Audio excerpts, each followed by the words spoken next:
Dear students, in today's video we are going to discuss level 3 question 76 to 90. Let's start from question 76. 76 हमें बोल रहा है which of the following sets of quantum numbers is not valid. कौन सा valid नहीं है?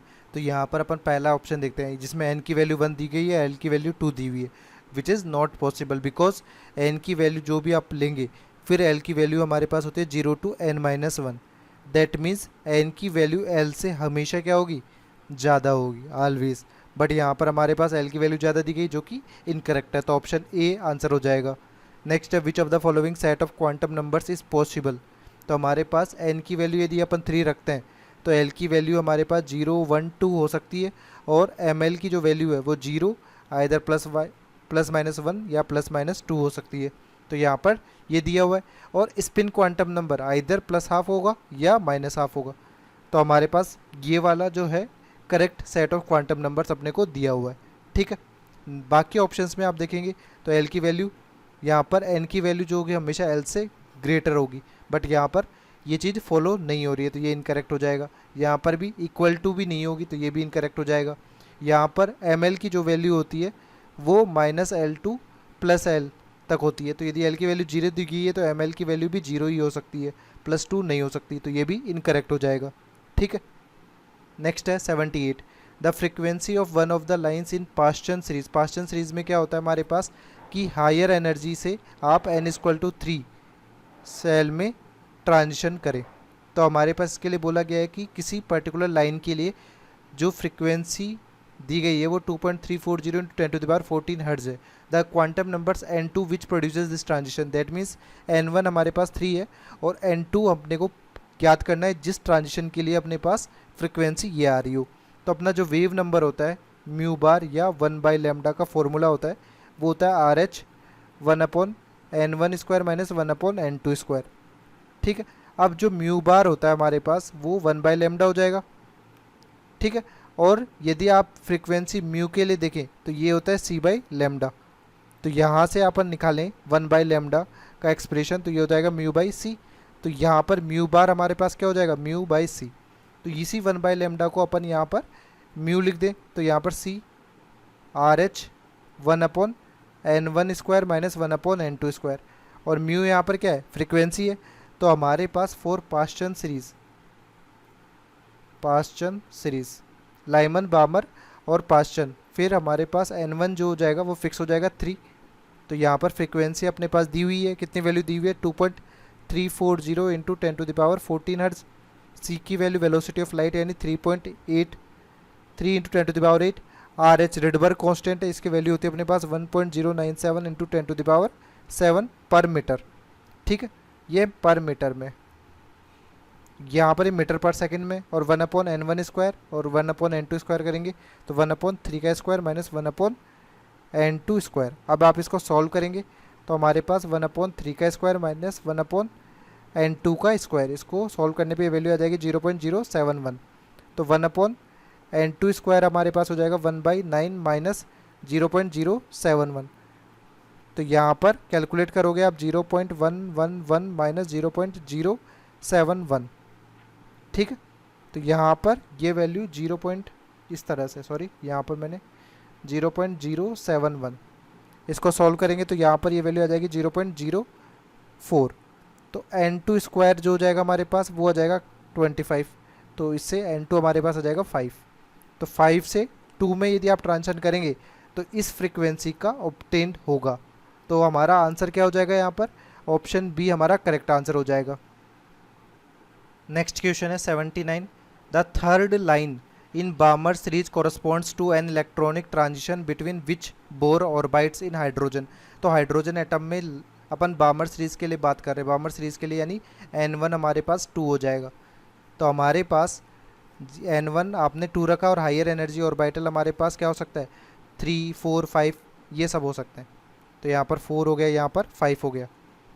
तो first बामर line हमारे पास क्या होगी 3 से 2 में यदि ट्रांजिशन करते हैं. सेकंड बामर लाइन 4 से 2 में ट्रांजिशन करेंगे. तो थर्ड बामर लाइन हो जाएगी जब 5 से 2 में ट्रांजिशन करेंगे. तो अपने को यहाँ पर थर्ड लाइन पता करनी है तो ट्रांजिशन किस में होगा 5 से 2 में. तो ऑप्शन बी हमारा करेक्ट आंसर हो जाएगा. नेक्स्ट है 80. An atom has the electronic configuration of given its atomic mass is 80, its atomic number and the number of neutrons in its nucleus is. तो यहाँ पर जो इलेक्ट्रॉनिक कॉन्फिगरेशन दिया गया, जितने नंबर ऑफ इलेक्ट्रॉन्स होंगे उतना ही एटॉमिक नंबर हो जाएगा। तो यहाँ पर आप एटॉमिक नंबर को कैलकुलेट करेंगे तो ऐड करेंगे इन सभी को। तो यहाँ पे 10 हो गए, 10 + 8 18, 28 30 35। तो एटॉमिक नंबर हमारा 35 हो जाएगा, नंबर ऑफ प्रोटॉन्स के बराबर। और मास नंबर यहाँ पर हमारे पास जो कि एटॉमिक मास दिया हुआ है वो है 80। तो नंबर ऑफ़ न्यूट्रॉन्स हमारे पास कितने हो जाएंगे, नंबर ऑफ़ न्यूट्रॉन्स हमारे पास हो जाएंगे 80 में से आप 35 को माइनस कर दीजिए तो ये 45 हो जाएगा।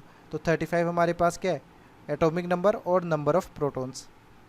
तो हमारा सीक्वेंस कौन सा करेक्ट हो जाएगा यहाँ पर, 35 एंड 45, ऑप्शन ए हमारा करेक्ट आंसर हो जाएगा। नेक्स्ट है 81, the present atomic mass scale is based on. Present atomic mass scale में क्या होता है कि 1 एटॉमिक मास यूनिट जो डिफाइन होता है वो क्या होता है, 1/12 of mass of carbon 12 atom. तो यहाँ पर रेफरेंस अपन ने क्या लिया, कार्बन 12 एटम को रेफरेंस लिया। तो यहाँ पर ऑप्शन ए करेक्ट आंसर हो जाएगा। नेक्स्ट है न्यूक्लियस ऑफ ट्रीटियम, जो कि आइसोटोप है किसका, हाइड्रोजन का। तो ट्रीटियम हमारे पास होता है 1H3। यहाँ पर नंबर ऑफ प्रोटॉन्स कितने होंगे, 1 प्रोटॉन होगा और कितने न्यूट्रॉन्स होंगे, मास नंबर 3 है, -1 कर देंगे तो 2 न्यूट्रॉन्स हो जाएंगे। तो यहाँ पर कम्बिनेशन कौन सा करेक्ट होगा, कम्बिनेशन हमारे पास 1 प्रोटॉन एंड 2 न्यूट्रॉन, यानी ऑप्शन डी हमारा करेक्ट आंसर हो जाएगा। नेक्स्ट है 83, इसमें हमें क्या पूछा गया है, the charge on an electron is given, the value of free charge on lithium plus ion will be. तो लिथियम प्लस हमारे पास यहाँ पर दिया हुआ है, इस पर चार्ज कितना है, इस पर चार्ज है +1 ई, जिसको अपन लिख सकते हैं 1.6 × 10⁻⁻19 कूलम। तो ऑप्शन सी हमारा करेक्ट आंसर हो जाएगा। नेक्स्ट है iso electronic species. Iso electronic species से मतलब क्या है, where number of electrons are same, number of electrons are same. तो हमारे पास यहाँ पर फ्लोरीन के केस में देखें तो F-, तो यहाँ पर 9 टोटल 10 इलेक्ट्रॉन हो जाएंगे, ऑक्सीजन में 2 - 8, तो इसका एटॉमिक नंबर है, 2 इलेक्ट्रॉन ऐड हो गए तो भी यहाँ पर 10 इलेक्ट्रॉन हो जाएंगे। तो ये दोनों एक दूसरे क्या हो जाएंगे, आइजो इलेक्ट्रॉनिक हो जाएंगे। 85, Rutherford alpha particle scattering experiment. तो इस एक्सपेरिमेंट में हमें क्या बोलता है कि जब अपन ने अल्फा स्कैटरिंग एक्सपेरिमेंट किया था तो अल्फा पार्टिकल्स अपन ने बॉम्बार्ड किए थे, तो अल्फा पार्टिकल्स स्ट्रेट चले गए थे और कुछ ही अल्फा पार्टिकल्स डिफ्लेक्ट हुए थे। दैट मीन्स यहाँ से कंक्लूजन हमारे पास आया था कि most of the space is vacant, और पॉजिटिवली चार्ज पार्ट जो है एटम का वो काफ़ी छोटे से पार्ट में, और वो भी सेंटर में सिचुएटेड रहता है। ओवरऑल पूरे एटम में इलेक्ट्रॉन जो होते हैं वो रिवॉल्व करते रहते हैं, केवल जो पॉजिटिव पार्ट है वो एक न्यूक्लियस में ही एडजस्ट रहता है। तो यहाँ पर अपन स्टेटमेंट्स को देखते हैं, mass and energy are related, electrons occupy space around the nucleus. तो ये ऑप्शन बी कि इलेक्ट्रॉन्स जो है वो न्यूक्लियस के अराउंड स्पेस ऑक्यूपाई करते हैं। ये कंक्लूजन अपने पास रदरफोर्ड अल्फा स्कैटरिंग एक्सपेरिमेंट से अपने को मिला था। ठीक है, नेक्स्ट क्वेश्चन हमारे पास 86, the positive charge of an atom is. तो positive charge of an atom जो होता है अकॉर्डिंग टू रदरफोर्ड एक्सपेरिमेंट, ये कंसंट्रेट होता है किस में, केवल न्यूक्लियस में। न्यूक्लियस के अलावा पॉजिटिव चार्ज अपने पास कहीं पर भी नहीं होगा इन एन एटम। तो ऑप्शन सी करेक्ट आंसर हो जाएगा। नेक्स्ट है 87, Bohr model of atom is contradicted by. तो बोर मॉडल के बेसिस पे अपन ने क्या किया था कि हमारे पास जो रेडियस और वेलोसिटी उनको अपन ने पर्टिकुलर ऑर्बिट के लिए फिक्स कर दिया था, कि जैसे रेडियस अपन ने डिसाइड कर दिया nth ऑर्बिट के लिए 0.529 n²/z। इसी तरह से वेलोसिटी आपने डिसाइड कर दी 2.18 × 10⁻⁶ z/n मीटर पर सेकेंड। तो किसी भी ऑर्बिट के लिए वेलोसिटी और रेडियस आप कैलकुलेट कर पा रहे हो, वो भी फिक्स्ड। बट यहाँ पर हाइजेनबर्ग अनसर्टेनिटी प्रिंसिपल क्या कर रहा था कि हमारे पास रेडियस और वेलोसिटी दोनों को आप एक साथ एग्जैक्टली कैलकुलेट नहीं कर सकते किसी भी ऑर्बिट के लिए, और इलेक्ट्रॉन लगातार रिवॉल्व भी करता रहता है, तो एक स्टैटिक पोजीशन तो इसकी होगी नहीं। तो ये हाइजेनबर्ग अनसर्टेनिटी प्रिंसिपल इसका कॉन्ट्राडिक्ट करता है बोर मॉडल को। तो ऑप्शन सी हमारा यहाँ पर करेक्ट आंसर हो जाएगा। नेक्स्ट है ratio between kinetic energy and total energy of the electrons of hydrogen atom according to Bohr model is. तो यहाँ पर रेशियो कैसे निकालेंगे, पोटेंशियल एनर्जी का फॉर्मूला यदि आप देखें तो हमारे पास के Q1 Q2 अपॉन आर होता है, तो यहाँ पर आर स्क्वायर नहीं आर होगा, के प्लस जेड ई माइनस ई, क्योंकि हमारे पास न्यूक्लियस में चार्ज कितना होगा, एटॉमिक नंबर के बराबर होगा, और यहाँ पर इलेक्ट्रॉन रिवॉल्व कर रहा है, तो यहाँ पर क्या हो जाएगा, ये potential energy minus k z e square upon r और हाफ एम वी स्क्वायर, ये हमारा क्या है, ये हमारा काइनेटिक एनर्जी एक्सप्रेशन है, और ये पोटेंशियल एनर्जी एक्सप्रेशन हो गया। काइनेटिक एनर्जी को भी इस टर्म में लेना हो तो अपन लेंगे कि सेंट्रीफ्यूगल फोर्स जो होगा किसके बराबर हो जाएगा, इलेक्ट्रोस्टैटिक फोर्स के बराबर हो जाएगा। इससे अपन ने एम वी स्क्वायर अपन ने एक्सप्रेशन निकाल लिया, तो क्या आ गया, k z e square upon r, जिसको आपने पुट कर दिया हाफ एम वी स्क्वायर में, तो अपने पास टोटल एनर्जी का एक्सप्रेशन हमारे पास ये आ गया।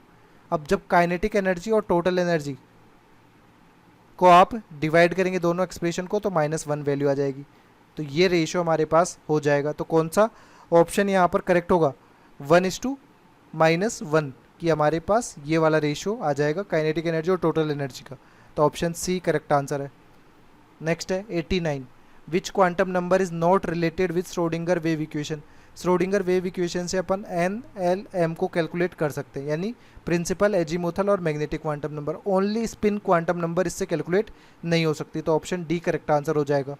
नेक्स्ट है ऑर्बिटल विद मैक्सिमम एनर्जी, तो ऑर्बिटल विद मैक्सिमम एनर्जी के लिए क्या देखना है, मेनली अपने को n+l इंक्रीज होगा तो एनर्जी की वैल्यू भी क्या होगी, इंक्रीज होगी, तो सबके लिए n+l की वैल्यू देख लेनी है। तो l की वैल्यू 0 1 2 3 यहाँ पर s p d और f के लिए होगी। अब अपन 3d के लिए चेक करते हैं n+l, तो यहाँ पर n+l हमारे पास क्या हो जाएगा 3 + 2 विच इज़ 5, 5p के लिए अपन यही चीज़ देखते हैं, तो हमारे पास क्या हो जाएगा 5 + 1 विच इज़ 6, 4s के लिए यही चीज़ चेक करें तो 4 + 0 4, 6d के लिए चेक करें तो 6 + 2 8, तो सबसे ज़्यादा n+l की वैल्यू यहाँ पे 6d के लिए आ रही है, तो इसकी मैक्सिमम एनर्जी होगी, तो ऑप्शन डी हमारा करेक्ट आंसर हो जाएगा।